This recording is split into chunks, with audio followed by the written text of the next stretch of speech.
বেনিজ ভাইবছলৈ আপোনালোকক পুনৰ স্বাগতম জনাইছোঁ। আজি এটা মিনি ব্লগ লৈ আপোনালোকৰ মাজলৈ পুনৰ আহিছোঁ। আজি দেখিছে চাগে এইটো বোকা ৰাস্তা। ময়ো বহুত দিনৰ মূৰত এনেকুৱা ৰাস্তাত আজি আহিলোঁ। বিশেষ কাম এটাত আহিছিলোঁ আচলতে, গাড়ী আঁতৰতে থলোঁ। ৰাস্তাটো আপোনালোকক দেখাওঁ বুলি ৰেকৰ্ড কৰিলোঁ। আজিকালি এনেকুৱা ৰাস্তা খুব কম, কিন্তু তথাপিতো আছে ভিতৰি ৰাইজৰ যথেষ্ট কষ্ট হয়। মোৰ গাঁৱৰ ওচৰতে এখন গাঁও আছে, তালৈ মই আহিছিলোঁ এটা বিশেষ কামত। তো ৰাস্তাটো চাওকচোন, খোজকাঢ়িবলৈ কিমান অসুবিধা, আৰু এই অঞ্চলটোৰ মানুহখিনি কিমান অসুবিধা হৈছে আপোনালোকে দেখি অনুভৱ কৰিছে চাগে। ইয়াৰ কেইজনমান আমাৰ ভকত আহি আছে, তেওঁলোক চাইকেল এয়া দেখিছে আপোনালোকে। চাওকচোন মোৰ বাটটো, এনেকুৱা বাটো আপোনালোকে চাব লাগে নহয় জানো।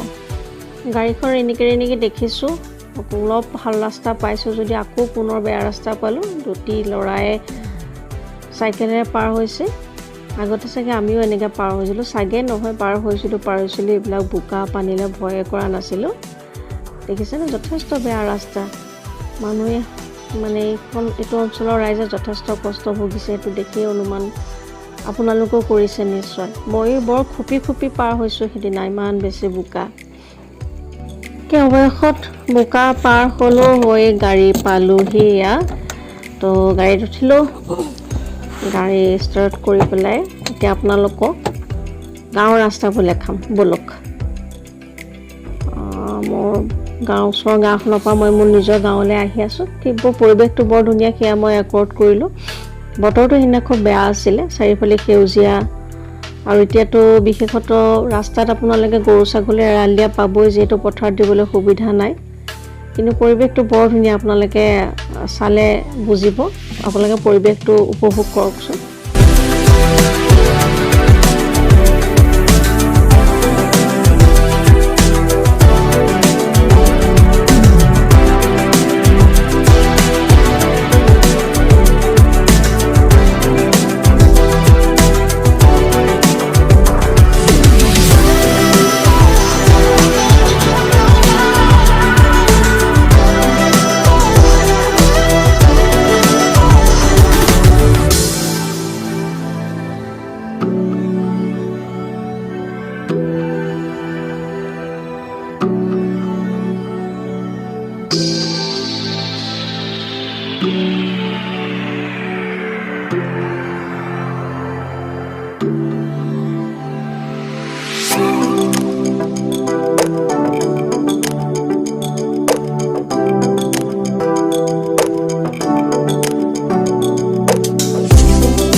মই মোৰ গাঁও পালোঁহি।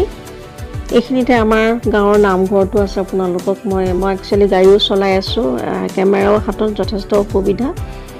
আৰু দেখিছে গেটখন, সেইটো আমাৰ ৰংগমঞ্চ। ইয়াতে আমাৰ ৰাস হয় বা অন্যান্য অনুষ্ঠানসমূহ হয়। এইখন দিছে 275 নং লেছাই প্ৰাথমিক বিদ্যালয়, তাতে মই পঢ়িছিলোঁ। এইটো কাষত নামঘৰ আপোনালোকে দেখিছে চাগে, নীলা যিটো টিং আছে। গতিকে খুব এটা বৃহৎ অনুষ্ঠান। সেয়া আমাৰ এটা ঠাইতে আমাৰ LP স্কুলখন আছে, ৰংগমঞ্চ আছে, নামঘৰ আছে। এইটো আমাৰ গাঁৱৰ মাজৰ ৰাস্তাবোৰ ধুনীয়া, ভাল। অলপ বেয়া হৈছে বাৰু, এতিয়া বহুত আগতে বনোৱা হ'লেও আমাৰ গাঁৱৰ পৰিৱেশটো বৰ ধুনীয়া, সেউজীয়া। আপোনালোকে উপভোগ কৰকচোন।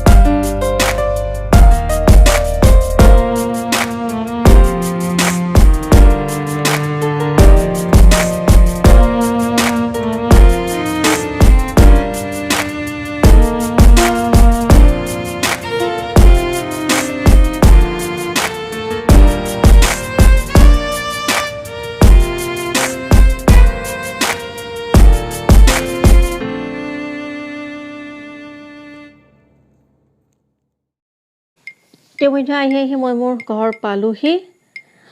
আপোনালোকে দেখিছে এতিয়া পাছবেলা কাম মোৰ ধান বনাবলৈ যাব লাগে মিললে গতিকে বন্ধ বাৰ তেনেকুৱা কামবোৰ থাকে গাড়ীত মই ধান ভৰাই ললো যেহেতু মই দূৰত আছে মিলটো সেইকাৰণে গাড়ীতে মই ধানখিনি ভৰাই লৈছো প্ৰায় 2.5 কিলোমিটাৰ মান দূৰত আছে মিলটো তো বলক এতিয়া মোৰ লগত ধান বনাওঁগে নহয় জানো এইবোৰ কাম কৰে নে বা আপোনালোকে বিশেষকৈ আমাৰ মহিলাসকলক কৈছো কৰে নিশ্চয় বহুতে কৰে কৰিবই লাগিব নকৰিলে হ'ব জানো চাউল মুঠি লাগিব ভাত মুঠিটো আমি খাব লাগিব গতিকে বলক মোৰ লগত কেলে মই লগ লৈছো এই কাৰণে ধানগিটা অকলে বনোৱাতকে আপোনালোকো বলক লগে ভাগে বনাই আনিম নহয় জানো বলক গৈ থাকো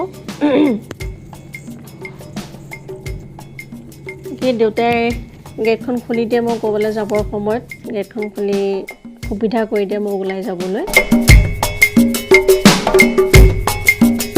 মই লাহে লাহে আহি য'ত ধান বন্ধাম তাৰ মই পাইছোহি টাৰ্নিং লম তাতে এতিয়া কমাই ধানগিটা মই বন্ধাই ল'লে বহুত দিনলৈ মই আজৰি হৈ থাকিম আৰু বন্ধবাৰতে এইবোৰ কাম নকৰিলে সুবিধাও নাথাকে যেটো ৰাতিপুৱাৰ পৰা আবেলিলৈকে ব্যস্ত হৈ থাকিব লগা হয় তো এতিয়া আমি আহি পাই গ'লেহি লাহে লাহে মোৰ গাড়ী ৰখা মই হাতে ৰেকৰ্ড কৰি আহিছো গতিকে অসুবিধা হৈছে এয়া মই নামি পেলাই এতিয়া ভাইটি এটা আছিল তাক ক'লো যে ধানগিটা তুমি মোক নমাই দিয়া তো ধানগিটা সি গাড়ীৰ পৰা মোক নমাই দিলে নমোৱাৰ পিছত আপোনালোকে দেখিছে গতিকে মোৰ বন্ধবাৰ কাৰ্য আপোনালোকে দেখিছে সি ভাইটিটোৱে খুব ধুনীয়াকৈ ধানখিনি নমাই দিলে নমোৱাৰ পিছত এতিয়া সি মিললে দি দিলে মোৰ সমস্যাটো সমাধান হৈ যাব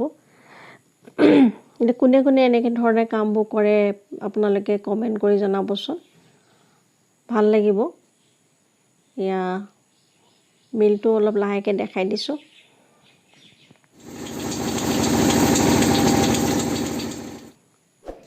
ইমান সময় ভিডিওটো চালে তাৰ বাবে আপোনালোকক বহুত বহুত ধন্যবাদ ভিডিওটো লাইক কৰিব কমেন্ট কৰিব আৰু শ্বেয়াৰ কৰিবলৈ নাপাহৰিব আৰু লগতে মোৰ চেনেলটো সাবস্ক্ৰাইব কৰিব